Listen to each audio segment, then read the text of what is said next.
Hello guys. जैसे कि हम देखते हैं कि आर्किटेक्चर बहुत अच्छी फील्ड है। मैंने जब आर्किटेक्चर चूज़ किया था तो मुझे ऐसा लगता था कि आर्किटेक्चर तो बहुत अच्छी फील्ड है, बहुत बढ़िया है, बहुत मज़े आएंगे। मतलब आई एम ग्लैड कि मैंने जो डिसीजन लिया था वो गलत नहीं है। आर्किटेक्चर की जब हम बात करते हैं तो बहुत सारी टीम्स इन्वॉल्व होती है, बहुत सारी चीज़ें रहती है जो आपको डेली बेसिस पे मैनेज करना है, डेली कोऑर्डिनेशंस करना है, डेली आपको चीज़ों को देखना है कि चीज़ें सही हो रही है साइट पे या नहीं हो रही है।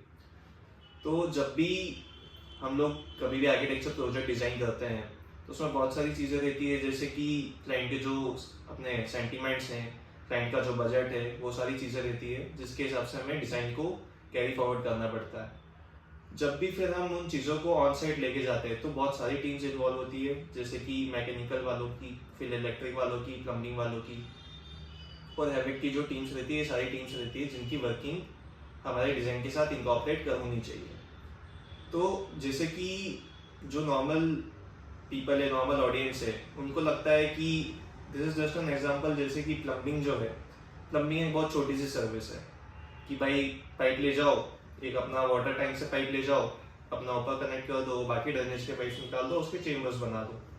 बाकी अगर हम ऐसे देखें in commercials, in high rises, in any project, there are many things which need to be coordinated properly. जैसे कि जो रॉ वाटर टैंक्स होते हैं, जो सर्विसेज के टैंक्स होते हैं, फायर सर्विसेज के टैंक्स होते हैं, वो सारे टैंक्स को भी जो मैनेज करता है वो एमईपी टीम वाला ही करता है, प्लम्बिंग वाला ही करता है। तो उसके ऊपर जो लोडिंग रहता है वो अच्छा खासा रहता है, क्योंकि उसको सारी की सारी सर्विसेज देखना है, सारी चीज़ें देखना है कि अगर कभी भी बिल्डिंग में फायर का कुछ भी अगर होता है, फायर लगती है, तो कैसे इवैक्यूएशन हो सकता है, कैसे जो ऐसे जो वो वाटर से कूल डाउन हो सकते हैं, कैसे डिले हो सकता है। तो वो सारी चीज़ें रहती है जो एक एमईपी कंसल्टेंट या फिर जो प्लम्बिंग वाला रहता है वो इन चीज़ों को ध्यान में रखते हुए वो सारी डिज़ाइन करता है। जब वो ये जितनी भी चीज़ें हैं, जितनी भी सर्विसेज हैं, MEP is one part, another is structure, जिसमें अगर हम देखें तो स्ट्रक्चर जो है हमारे आर्किटेक्चर से को रिलेट करना चाहिए कि कॉलम ज़्यादा नहीं दिखे, बीम ज़्यादा नहीं दिखे, एस्थेटिकली प्लीजिंग डिज़ाइन हो। तो ये एक और टीम होती है, और ये जितनी भी टीम्स रहती है, इन सारे टीम्स को एक आर्किटेक्ट को मैनेज करना पड़ता है। तो this are the teams which work on paper. फिर आप जब साइट पे जाते हो तो साइट पे ये सारी चीज़ें सही से वर्किंग में है या नहीं है, वो आपको देखना पड़ता है। जैसे स्ट्रक्चर वाला जो है वो पहले वो चेक करेगा कि उसका जो डिज़ाइन है वो सही से इनकॉर्पोरेट हुआ है या नहीं हुआ है, क्योंकि सारी की सारी जो सर्विसेज है वो एक बिल्डिंग प्रोफाइल को मेंटेन करने में एक प्रॉपर रोल प्ले करती है। तो कभी भी अगर आप ऐसा सोचे कि भाई मैंने तो ये टीम का कोऑर्डिनेशन सही से किया है so I am free now, तो ऐसा नहीं होता है। Every team, every services need to be incorporated in proper place and in proper time on site. अगर आपने एक भी चीज़ मिस करी तो या तो स्ट्रक्चर आपको वापस से ब्रेक करवा के उन चीज़ों को, जितनी भी सर्विसेज उनको इनकॉर्पोरेट करवाना पड़ेगा, जो कि एक हेक्टिक टास्क है ऑन साइट। अब when I was a newcomer to this field, there are many challenges which we face in day-to-day life, in daily basis on site। जैसे कि बहुत सारे कॉन्ट्रैक्टर्स रहते हैं जो उनके हिसाब से काम करते हैं, उनकी मेथड से काम करते हैं, क्योंकि कॉन्ट्रैक्टर का एक बेसिक फंडा रहता है कि make thing done in a manner कि मुझे इजी पड़े। बट एज एन आर्किटेक्ट हमें चाहिए कि वो चीज़ प्रॉपर बने, वो चीज़ की लाइफ हो, वो चीज़ ऐसी ना हो कि आने वाले कुछ 5-7 साल में उनमें इश्यूज आने लगे। तो सारी चीज़ों को कोऑर्डिनेट करते हुए एक आर्किटेक्ट को चलना पड़ता है। अब जो आर्किटेक्चर फील्ड है ये बहुत ही अच्छी फील्ड है, जैसे कि मैंने बताया, क्योंकि ये बहुत वर्सेटाइल है। इसमें कभी भी आप देखेंगे तो आपको कोई बाउंडेशन नहीं है, कोई ऐसा बाउंड नहीं है कि भाई मेरे को तो आज 9 to 5 ही जॉब करना है। मैं कभी भी जॉब कर सकता हूँ। अगर like if I am a night owl तो मैं रात को मेरा काम करूँगा और फिर अगले दिन मीटिंग्स प्लान करूँगा दिन में, और फिर this will be the schedule जो मेरा नॉर्मली चलेगा। This is just an example, और हर एक पर्सन के हिसाब से सिनेरियो बदल सकता है इस फील्ड में। दिस इज नॉट लाइक कि आपको एक ही रूटीन फॉलो करना है, दिस इज माई रूटीन, मैं बन गया हूँ, यही है, मैं कहीं जा नहीं सकता। अब जैसे जाने की बात है तो एक, जब भी हम कभी आर्किटेक्चर में देखते हैं तो अलग अलग हम सिटीज़ को एक्सप्लोर कर सकते हैं, अलग अलग कंट्रीज़ को एक्सप्लोर कर सकते हैं, फिर अलग अलग कल्चर्स को एक्सप्लोर कर सकते हैं।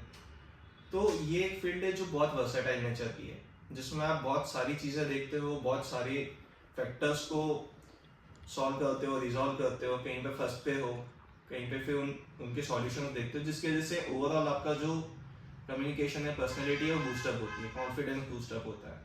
तो कभी भी आप देखोगे तो एक ह्यूमन साइकोलॉजिकली भी आप इन्वॉल्व हो रहे हो खुद से।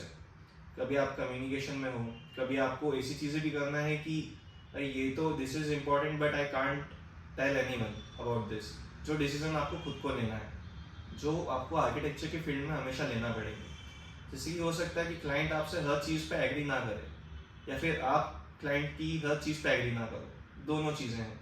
क्योंकि हो सकता है आपके प्रिंसिपल्स कुछ अलग मैटर करते हो, आपको आपकी जो डिज़ाइंस हैं वो अलग हो, जो क्लाइंट को मे बी और मे बी नॉट फिजिबल नहीं लग रही हो।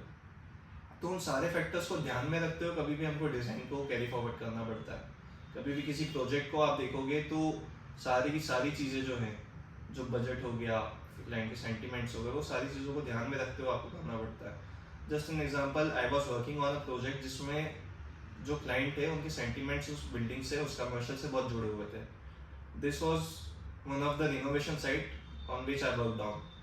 तो इसमें उनका सेंटिमेंट जुड़ा हुआ था, but the problem we faced was कि उनकी जो स्लैब थी, that was just one storey building in start. उनकी जो फर्स्ट स्लैब थी, जिसको हम टेरेस बोलेंगे उस टाइम पे, तो पूरी पूरी सैग हो चुकी थी।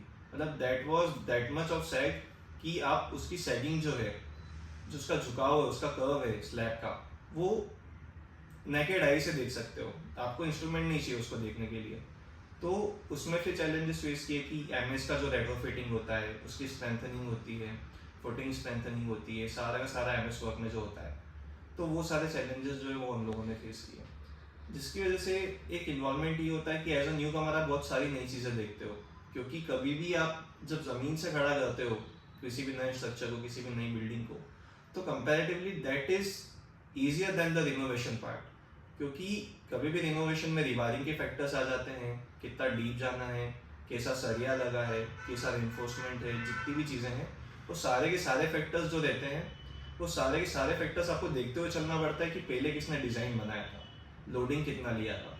तो वो सारी चीज़ें रहती है जो एज अ आर्किटेक्ट आपको देखना पड़ेगा। आप ऐसा नहीं कर सकते कि भाई this is not my load, ये तो स्ट्रक्चर वाला देख ही लेगा।